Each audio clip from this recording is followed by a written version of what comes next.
Ah, you guys saw that? See, I told you, no record scratch, cold opens, or intros, or anything. I told you! I ruined it, didn't I? Huh. Anywho, hi guys, it's MynnuB, and welcome to week 3 of my Digital Inktober challenge. This is an OC-centric challenge, and keep in mind I'm not using the official Inktober prompt list. All the prompts featured here are by CrimsonsCreations on DeviantArt, and her links are in the description, so check those out if you'd like. So starting off with day 15 is infected, and I looked at this prompt and I knew there was no way that I could make this wholesome or tasteful, but lucky for me, I already had this sort of idea in mind for my angel/demon concept. So this is another character I'm introducing in the concept, and they're an angel, but I haven't fully developed them yet. But the idea I have, and I've mentioned this in week 1 and 2, is that there is this villain entity that is neither of heaven nor hell, and what it does is it targets angels and demons and supernatural sort of beings and infects them with this sort of energy? I don't know. But anyway, in the case of this angel here, it's extracting their essence or their powers and at the same time using them as a now soulless vessel to do its bidding. And that's kind of what I'm thinking right now. It's kind of weird, sort of dumb, but I think I'll try improving on this concept later on when I have the chance to. So here's the final result. Day 16 is lonely, and this one got me kind of sad, but I knew it was perfect for my busker Sai, for my barista/busker concept. So the idea is that Sai is a pretty reclusive character. He had to become independent and provide for himself at a pretty young age, and he has problems when it comes to trust and communication and attachments especially, so he usually prefers to live in his lonesome. So here he's just sitting somewhere looking off at nothing in particular, keeping to himself. And then this little stray Shiba Inu pup, which you now know is Hachiko, comes along and she's curious about him, and she's like, "Oh, you're mysterious, what are you up to?" And she just plops down next to him. And it's kind of this cute trope where he didn't choose the dog chose him. And while he doesn't care to have a pet at first, he eventually takes her in as his own, and she's the first thing that sort of breaks him out of his lonesome. And here's the final result. Day 17 is slumber, and once again, nothing relating to my narrative concepts came to mind, and if you already saw my previous Inktober videos, you know what I'm gonna do. So I'm using my little Velpus creatures I mentioned in week 1 and 2, and they're just on the moon, sleeping. It's literally as simple as that. I really don't know what else to tell you. Oh, okay, so these two creatures in particular are kind of my main sort of characters. If you've seen my self-insert drawings on my other platforms, which, there are not that many, you'll find these two in particular, a white one and a black one, each with gray patches on them. And they're kind of the first sort of Velpus characters I've made before I developed and expanded the different forms of the species. So there's that. But yeah, nothing special going on here, just some sleepy beings being sleepy on the moon. And here's the final result.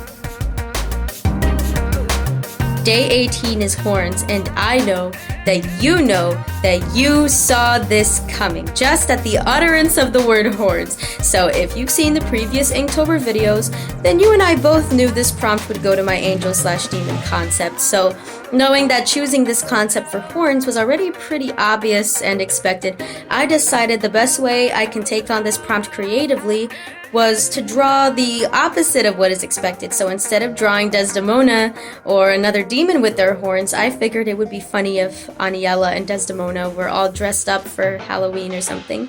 And they chose to dress up as each other. So now Aniela is the one with the horns? Bet you didn't see that one coming, huh? Okay, even that trope is sort of cliche at this point, but I still found it cute and silly that Aniela is all thrilled to dress up as a demon, and Desdemona has to wear this ridiculous tinsel halo thing, but they're both having lots of fun, I think. So here's the final result. Day 19 is floral, and I actually wanted to try out a character from a concept that I'm not really developing at the moment. So in like 2015, I drew this really poorly drawn artwork. Well, I mean, to be fair, everything I drew and draw is poorly drawn for Day of the Dead. And the idea was pretty sweet. It was a little girl who was visited by her deceased mother on Day of the Dead, but I drew it so bad. Oh my lord.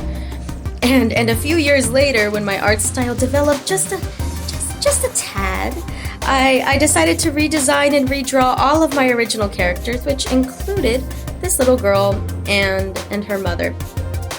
But besides the redesign, I haven't touched upon her concept or anything like that, but I wanted to add her in the prompt video anyway. I felt this prompt was perfect for her because in her design, she has this big rose in her hair. So I just decided to make that rose into a flower crown. And to pay homage to Day of the Dead and her mother and everything, I drew half of her face painted like a sugar skull. And here's the final result. Day 20 is jar. So when I first saw jar as a prompt, I kind of instantly reverted to the surfer mermaid concept because I've seen these kind of cool artworks online of people or creatures, like just things inside of mason jars, and I've even seen some where they're sort of like trapped inside like iced coffee cups and things like that, you know, which I found both mesmerizing and hilarious. But I've seen these sort of artworks before, and I knew it was for this aesthetic look, which I think is pretty cool and creative, so I took that approach with this prompt. It's pretty self-explanatory. My mermaid is trapped inside of a mason jar, a huge mason jar too. Yeah, as you can see. Wonder where you can get a jar that big. Anyway, she's just kind of stuck there, and the surfer girl just kind of looks on, pressed against the glass, kind of like the mermaid is an exhibit and she's observing, or better yet, maybe even trying to get her out somehow. Which is kind of sad now that I think about it. Well, anyway, here's the final result. Day 21 is nature, and I was kind of stumped when I first tried figuring out what to draw for this prompt, and as you know, me and my little Velpus creatures are always the ones I end up drawing when I can't think of any way to incorporate my other concepts into the prompt. And with this, I kind of wanted to pay homage to that sort of nature scene assignment everyone had to do in art class. Well, I mean, at least for me.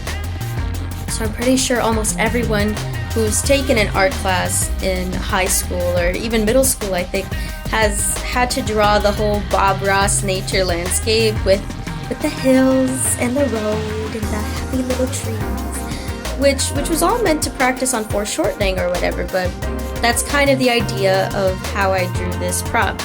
Plus, I feel like I need to practice landscapes and backgrounds because my drawings are usually character or object-centric, which, like, you know, they kind of have like a gradient background and sometimes even no background at all, you know. So I think in that way this prompt became a little more challenging for me, which is a good thing. So, you know, I can get out of my comfort zone a bit. And here's the final result. And with that, week 3 is over. Thank you very much for watching, and a huge thank you to CrimsonsCreations on DeviantArt for letting me use her prompt list in the video. This was a challenging but really fun set of prompts, and I enjoyed attempting to contribute my concepts and characters within these prompts in the best way I can. And if you're not interested in the official Inktober prompt list, please go check hers out. You'll find links to her prompt post and her DeviantArt page in the description below if you'd like to participate. You know, it's never too late, you guys, and definitely check out her other content as well, because she's got some really great works over on DA. Please feel free to like, comment, and subscribe, and if you're interested, all my links are in the description as well, including the week 1 and 2 videos if you'd like to see more content. Thank you so much again, and I'll see you in the final Inktober video. Bye!